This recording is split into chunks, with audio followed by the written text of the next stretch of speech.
The Social Democratic Party candidates in the 2023 presidential election has spoken out against President Bola Tinubu's economic policies. In an interview with Daily Trust, Adebayo emphasized that Nigerians should not overlook their role in voting for policies that are now causing hardship.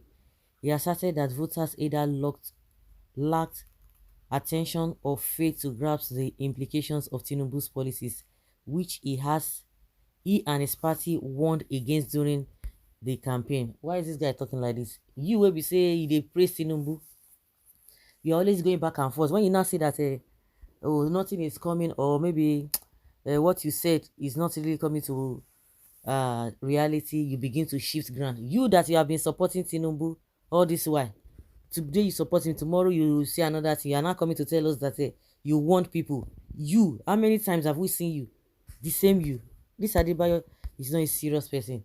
Adebayo expressed disappointment in the current state of affairs, attributing it to the adoption of policies championed by Tinubu, Atiku Abubakar of the People's Democratic Party, and Peter Obi, the Labour Party. He highlighted three contentious issues: governance costs, subsidy removal, and foreign exchange management. Adebayo stressed that his fundamental disagreement with Tinubu and others on these policies, citing historical failures and questioning their viability. The aftermath of these policies has sparked nationwide protests as Nigerians grapple with rising inflation, increased hardship, and soaring living costs. Adebayo's remarks shed light on the disconnect between policy adoption and its real-world impact, urging citizens to scrutinize proposed measures more critically. The interview underscores growing discontent among Nigerians and highlights the need for informed decision making in shaping the country's economic trajectory. He said, people need to understand at the same time that you voted for these policies.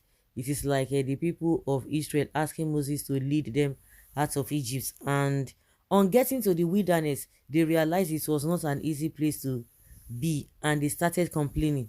That is a normal thing. The people of Nigeria voted for these policies even though they were not good policies. He said, I am not even surprised at the state of things, but I am disappointed. I am not even surprised because we predicted that this would be the outcome. It doesn't matter whom you put out there, there will be the outcome if you adopt these policies. It's a lie. The difference between let me just even from what I have seen with Obi, the difference between Obi and Tinubu is that Tinubu is a greedy person. He's a greedy person. They have this desire to acquire wealth whichever way. Not that they cannot do the same thing, but this idea of throwing money out there, nepotism, throwing out money, not being prudent. Tinubu is not prudent. He doesn't know how to make money. He can only grab, take, and run with it. That is what he can do. Or now, those who are in oppositions, as they are attacking them, they are still profiling solutions. Are they are they accepting those solutions? They're not accepting it. Now, Tinubu is still collecting, is the one who started this humongous pensions from ex-governors and their deputies. He's the one who started it, and the rest people started doing it. Do you know how many things where this guy acquired? Obi is not collecting any pension or gratuity or whatever, or let's say pension. But Tinubu is still collecting. The rest ones are still collecting. Oshomole is collecting. Among all of them. Maybe Fashola is not collecting because there was a time he came out, but he didn't really talk much about it. But he said he was not collecting. But at least that of Obi is said to. How many lands does Obi have in Anambra State? During campaign, Ononuga was running his mouth. Obi, they give am land, this and that, because they want to say, after all, if you say Tinubu is this, Obi self is doing that. That is the difference. The political will that Tinubu has is for selfishness. He has to make money. Do you know how much he spent?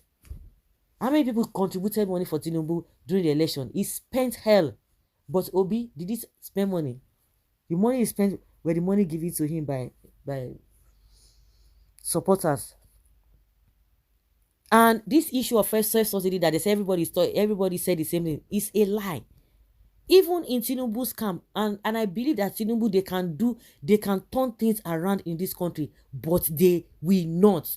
They will not, because of their greed and selfishness, which he has started at old age. He cannot even stop it. They all agree that they are going to remove fuel subsidy, but the manner at which they are going to remove fuel subsidy, Tinubu did not listen to his own people. Gang, gang, gang. He didn't listen to them. He came out and told us that they didn't know, because a lot of them are saying it was not part of the inaugural speech. They are going to remove it. Let him settle in. Let him settle down. Then they begin to analyze this thing one after the other. But for where he say I did it, I don't know the spirit that came over him. That was what he said. And he removed it because he want to do Udogu. No plan, nothing. I want to be your present. I want to be your present. That is just what he wants, and that is it. So people coming to be telling us cock and bull rubbish story that other candidates said they were going to remove subsidy, say to their business. It's a lie. Did Buhari not remove first subsidy? What took Buhari to destroy in 8 years? It just took Tinubu 9 months to destroy them. What are we talking about? Since the day it came, fuel was 180 or 170 to 600 and something. What are you telling me? Not. But Buhari, from 18 naira or 17 naira thereabout, when he came on board, throughout that his 8 years, he did not get to 200 naira. He was removing it gradually. They were going back and forth, small, tiny. So it did not even affect people like that. The hunger, that's why when people say Buhari started it, Buhari still gets sense past Tinubu. He just make sure say he destroyed the country, but he was doing it gradually. But Tinubu, why? That is the difference. So when you tell us that they all said I'm going to remove fuel subsidy, it's a lie. The Tinubu camp himself did not even plan it, that the subsidy will just be removed at once like that, and that is what is causing the problem. Floating naira on top of what? It's unfortunate. So this Adeboye that is telling us cock and bull story, don't mind him. Oh. Don't mind him. Tomorrow night we'll not come and tell you, forget. Tinubu is doing well. Okay, we can support him. And today, we know. We know their type. Why can't this fake pastor go and rest? He's not a pastor. Okay. To your community, your wife and children, you are the best. But to Nigerians, God Almighty knows better. Mr. Adebayo, kindly be focused when speaking against the failures and bad policies of this government, and stop playing at gallery with people's intelligence. Oga, put your story in your pocket. Hunger in the land. Who voted for him? So guys, let's say your opinion and have a take on this.